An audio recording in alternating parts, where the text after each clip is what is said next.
નમસ્કાર મિત્રો, હું છું તમારો દોસ્ત રમેશ કણઝરિયા અને આપણી મહાકાળી એગ્રો એન્ડ કેમિકલમાં તમારું સ્વાગત છે.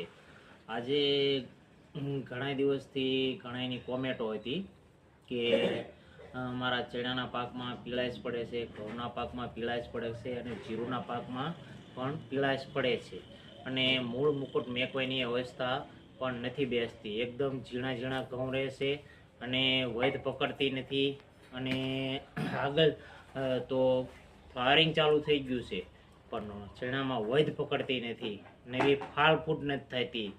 જીરું એકદમ ઝીણું ઝીણું છે અને પીળાશ પડતી છે. તો એના માટે જોરદાર રિઝલ્ટ આપતું ASL અર્બન, એમાં સુપર મજાનું માઇકોરાઝા આવશે, કાર્બન આવશે, ફુલવિક એસિડ આવશે, એમ 4-5 તત્વો આવશે અને જોરદાર રિઝલ્ટ આપશે. ઘઉંમાં, ચણામાં અને જીરુમાં બેસ્ટ રિઝલ્ટ આપતું અર્બન. જય જવાન, જય કિસાન.